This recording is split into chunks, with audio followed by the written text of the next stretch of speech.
Well, hello, everybody, and welcome to this episode of the Classroom Matters podcast with me, your host, Kristy Houle. And today's guests are a pair of very popular children's book authors, Lori Orlinsky and Alysson Bourque.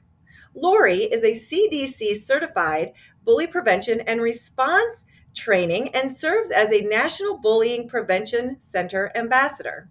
She has also earned multiple awards for her children's books, such as Being Small Isn't So Bad After All, The Tooth Fairy's Tummy Ache, and Balloons for Tiger. Also joining us is Alysson Bourque, an incredibly accomplished author who has earned multiple awards with her adventures in children's literature, namely her immensely popular Alycat book series. With such titles in the lines of books like Alycat and the Cattywampus Wednesday and Alycat and the Tournament Tuesday, the Alycat series continues to both entertain and educate its readers. Ladies, thank you so much for being on the show with me today. What an absolute pleasure to have you both here. Thank you for having us. Thank you. Yeah. So we're just going to jump right in because I have so many questions and I know that you both have such a wealth of information, not to mention these amazing books that you've written, but the work that you're doing. I really want to start by just getting in with both of you about the books that you've written, why you chose to write those books, and how you got started with that process of writing children's books. So Lori, why don't we have you go ahead and get started? Sure. Well, I've always wanted to write a book. It was my bucket list item, but I never really had the inspiration to do it. And one day my daughter Haley came home from school. She's now nine and a half, actually. She's going into fourth grade. So this was when she was in preschool. She was about 3.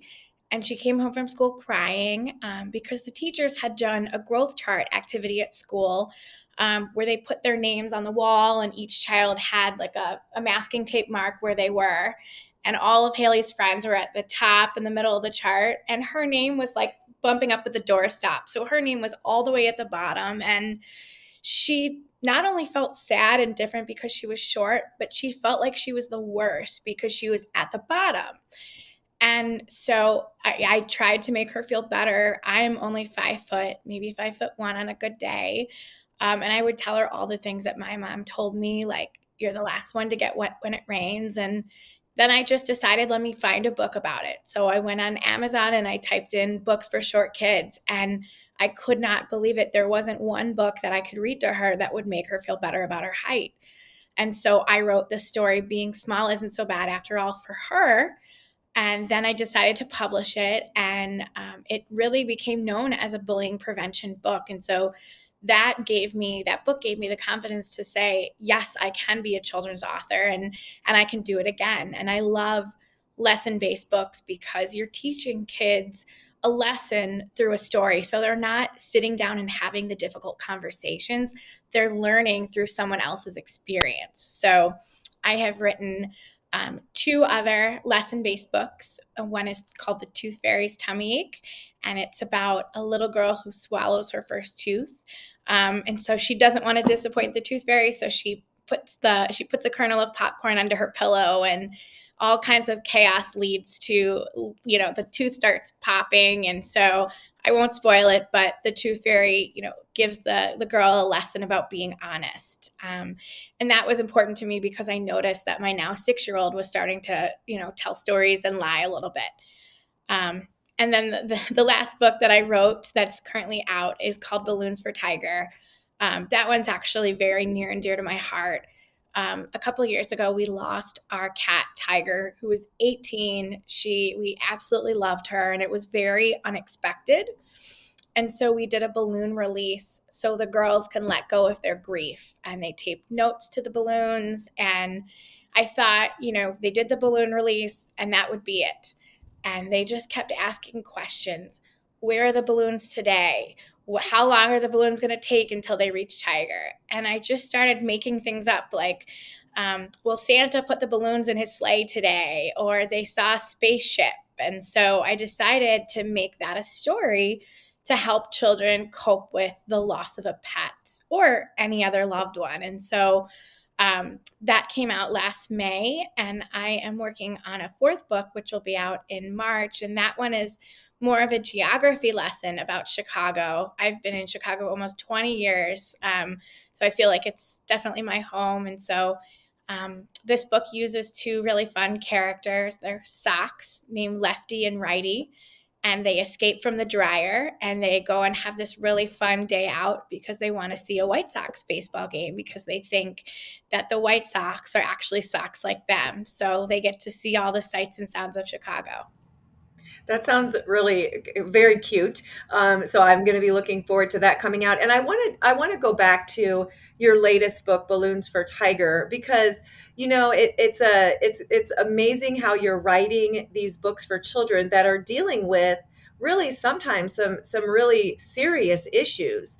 And I know that in being small isn't so bad after all. Like you were talking about, that deals with bullying issues or with kids just feeling maybe smaller, not physically but emotionally sometimes because they're different. But in Balloons for Tiger, you're dealing about loss. And I know a lot of people can relate to that are reading this book, especially children, not just with the loss of a pet, but potentially the loss of a loved one. And so was that book difficult during the writing process, since it was based on a loss that you suffered with your children and your family? Was that a difficult thing for you to have to write? It really was. As I said, we absolutely loved Tiger. We had her since she was 4 years old. My kids knew her since the day that they came home from the hospital.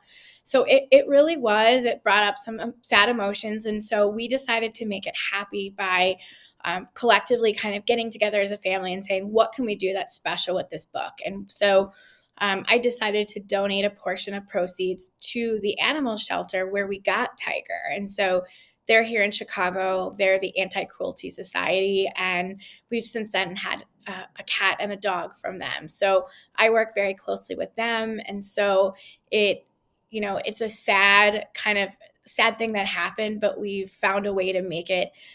So we're giving back as well as helping kids understand that even though their pet may not be physically with them or even a loved one, they always carry their loved one or their pet around in their hearts. Mm-hmm.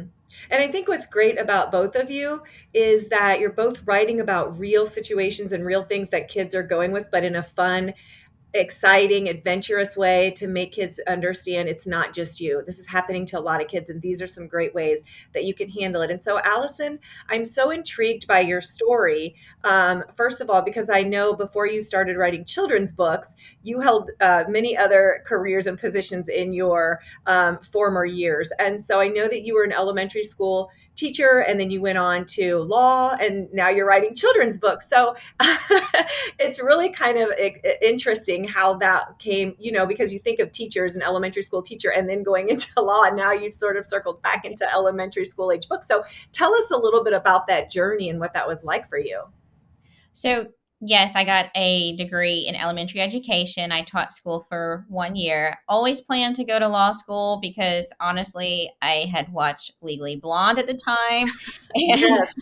and I was just really so inspired that, a woman can do anything that, or most things that men can do. And I am short. Like Lori, it says she's 5 foot. I'm 5 foot also. And her books have helped me too. But I go into a courtroom, and even though I'm short, I still feel like I'm capable. And so I wanted to be able to do that and prove that to myself. And so I went to law school. I practiced law as assistant attorney general for the state of Louisiana for almost 8 years. And I had two young kids at the time. They were 6 and 4. And I just felt like I wanted to just take a year break, a temporary retirement, and be at home with them. And so I did that. And while being at home with them, my husband and I read bedtime stories every night to them, and they wanted more books for their bookshelf, and there was books all over the floor. There was books all in the bookshelf. I mean, I just told them, I was like, how about I just write you a story instead of buying you even more books, so they, instead of settling down for bed, they jumped up and down on the bed and were so excited. And I think that was my aha moment where they believed in me. And so I believed in myself. And I thought, you know what, I can do this. And so we read another story that was on the floor. And I went downstairs, took out a piece of paper, and just started writing with a pencil. And I based the first book, Alycat and the Thursday Dessert Day, off of my kids' struggle with a milk allergy. They have a milk protein allergy, and sometimes at school, they feel left out because they're served ice cream.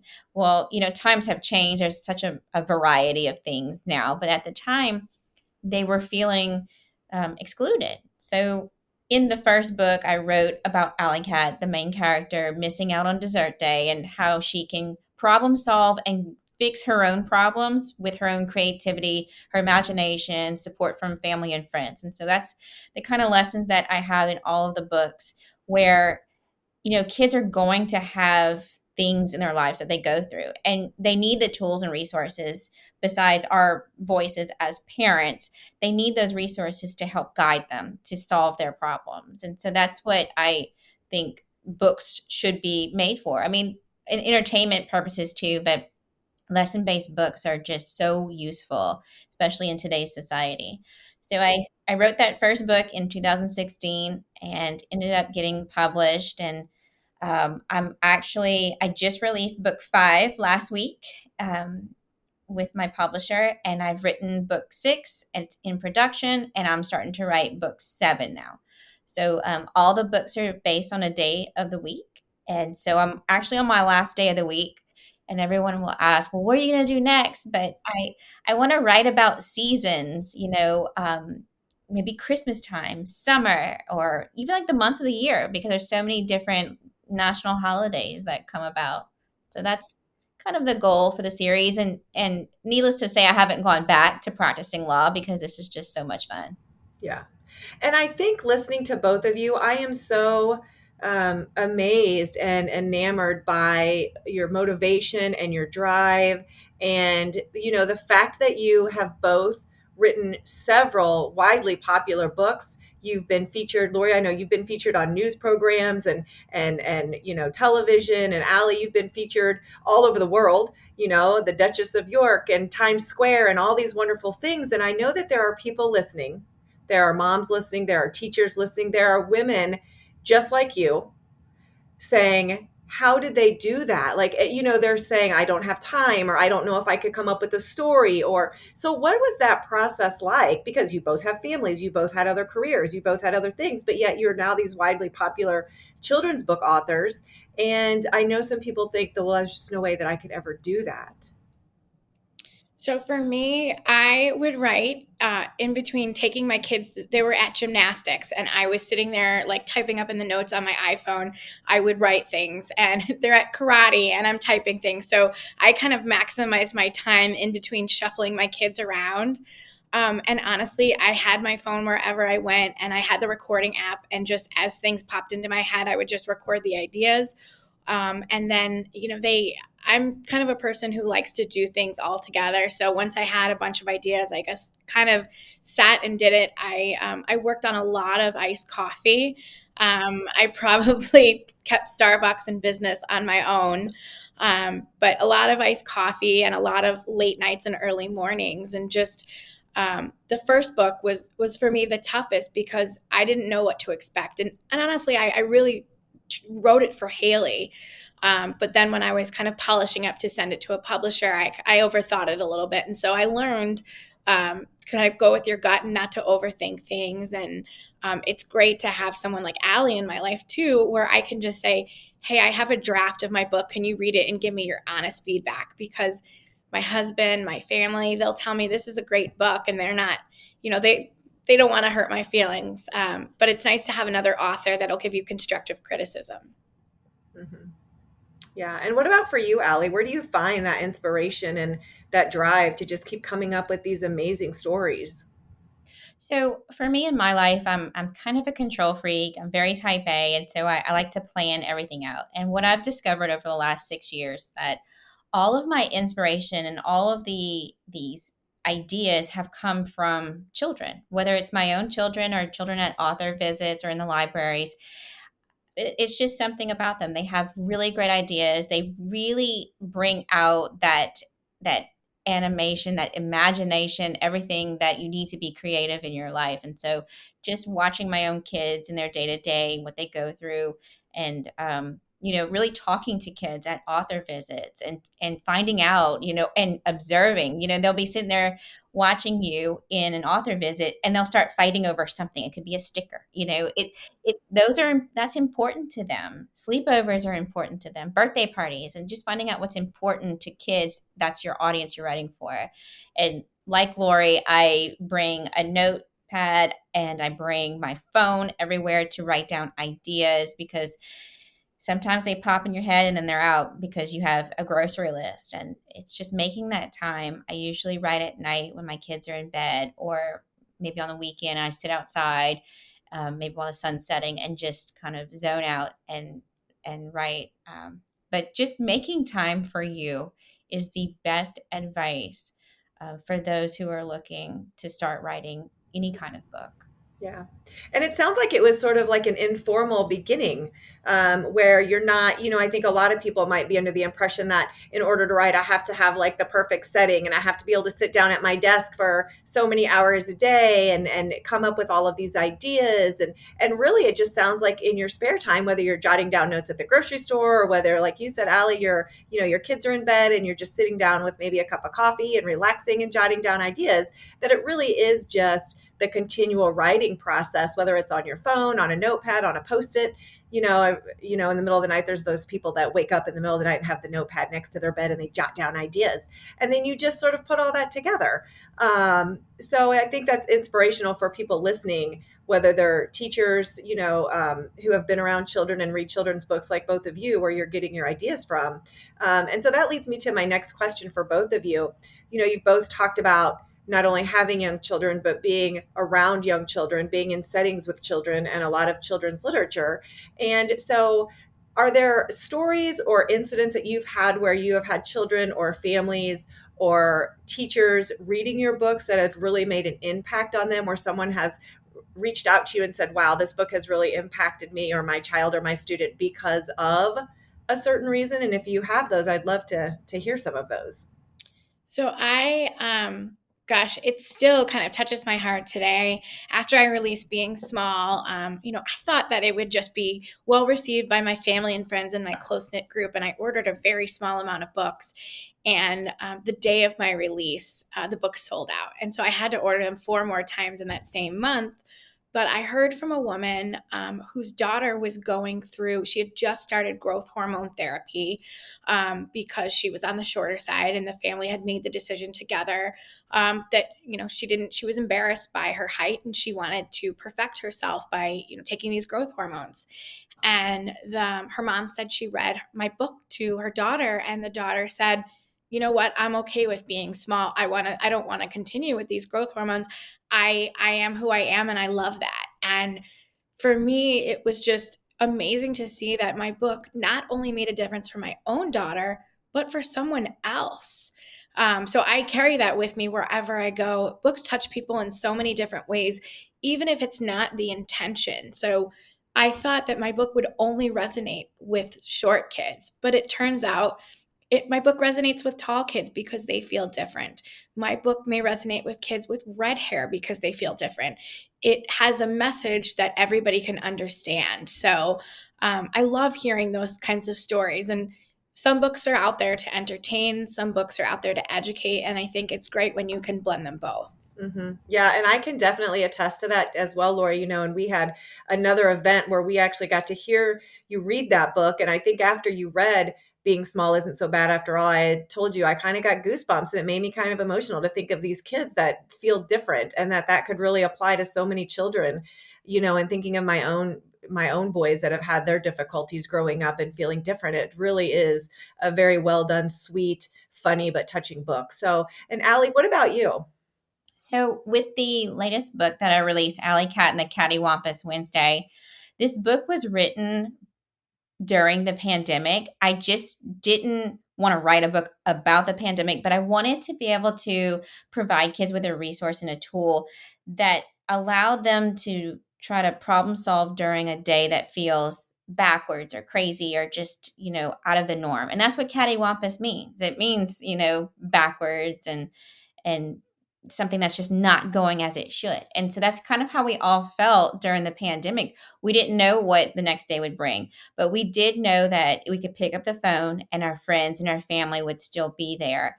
And so I wanted to write a book that readers could use as a tool for any day that kind of goes astray. So I recently released it and I got feedback from a mom who read it. And she said after she read it at bedtime, she teared up because she felt that way during the pandemic. And she felt that she didn't know what the next day would bring. And this book gave her hope that she could go back to what she could rely on, and that was her friends and her family, all the things that were constant and a positive attitude. And so I wrote this book for kids, but it turns out that the parents who are, or the guardians who are reading the book are getting something out of it too, which is just so fulfilling. Yeah. And I think it's unique to find books in this day and age for children that are not only entertaining because, parents are usually reading them. So you have to kind of have that little bit of humor and fun in there for the parents that have to read the same book every single night. But they're also really teaching, I think, both kids and adults lessons in a really fun, adventurous way. And so, I want to ask you both a question about children's literature in general in our current educational settings. And Allie, you might be able to have a little bit more. I mean, I know you taught 1 year, but research is showing us, and just I have a very large circle of friends who teach at the elementary school level, that we're sort of running out of time during the school day to pick up a book and do read alouds with our children anymore. And I, being a former second grade and third grade teacher for 10 years, that was a staple in my classroom. There was not a day that went by that we were not either reading out of a Goosebumps book or Magic Schoolhouse or a picture book on the carpet every single day. It was such a big part of what we did. And I really see that across the board slowly going away.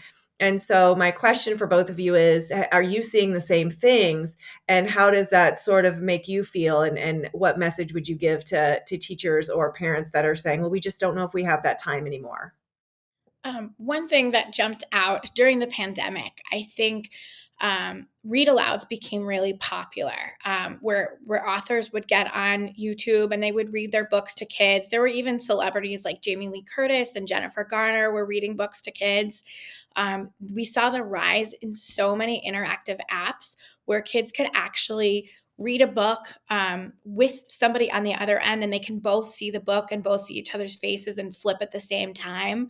So I think that, the last couple of years, as Allie put it, have been a little bit cattywampus, but we did see the rise in technology that allowed for kids to still be able to read in non-traditional ways. Even audiobooks are great for kids. I personally love a hard book. My kids love a hard book. It's what I grew up with and I know, but it's okay if you're getting your reading through YouTube from an author. It's okay if you're listening to podcasts by authors. It's okay if you're listening to audiobooks. There's so many other ways out there that kids can read on their own or read with their families, even if they don't have the opportunity to do it during the school day. And I think that teachers rely on this technology too, because it gives them a little bit of a break. They can kind of take a breath, lesson plan, and know that their kids are in front of safe content. And so when I was in middle school, one of the most wonderful memories that I have was sitting around where my teacher had us sitting on the floor, and we're in middle school, sitting, Indian style, and she's reading like the Diary of Anne Frank, and she's reading Hatchet to us.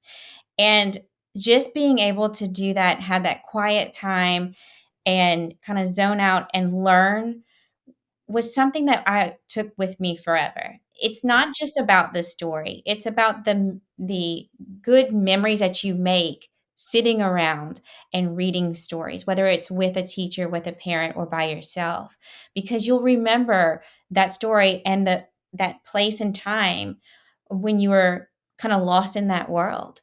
And so I tried to do that with a lot with my first graders who I taught. And so I still, when I look back, I mean, that was almost 15 or so years ago when I taught school.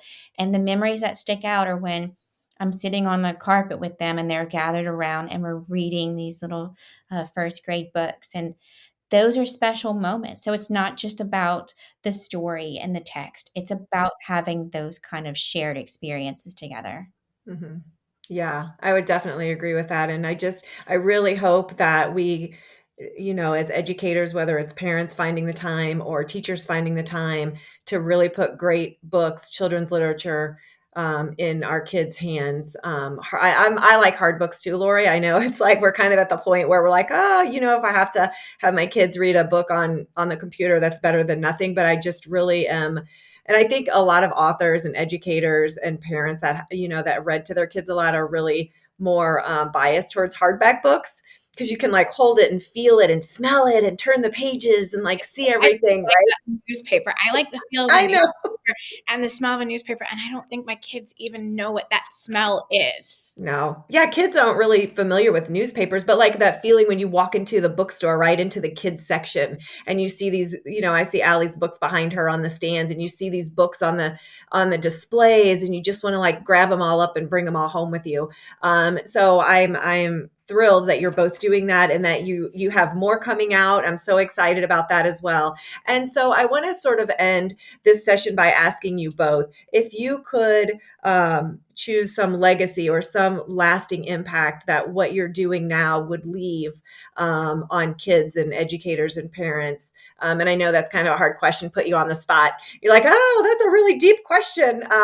What impact do you want these books to have long term once you've finished writing and you're all done with that journey in your life? So for me, I really want these books to not only bring enjoyment to kids, but I want these books to take the pressure off of parents. As a parent, it is so difficult when your child comes to you with a problem and you don't know how to solve it, like a bullying. I mean, obviously you know what you want to tell them, but you don't know actually how to solve it. They come to you and they talk about the loss of a pet, and all you can do is listen sometimes. So I want to provide the tools for parents to be able to read these books and kind of take the pressure off them by avoiding that conversation, but reading them and then talking about the experience. What did this girl do in the book when she was made fun of? What can you do if you see somebody that's being made fun of? How could you stand up for yourself? What are some things that make you different but also special? And so to me, that's very important because as a parent, oftentimes I'm stumped by the things that my kids ask me. So I want, not only for children to find my books helpful, but for parents to look at them as a resource to aid in their parenting.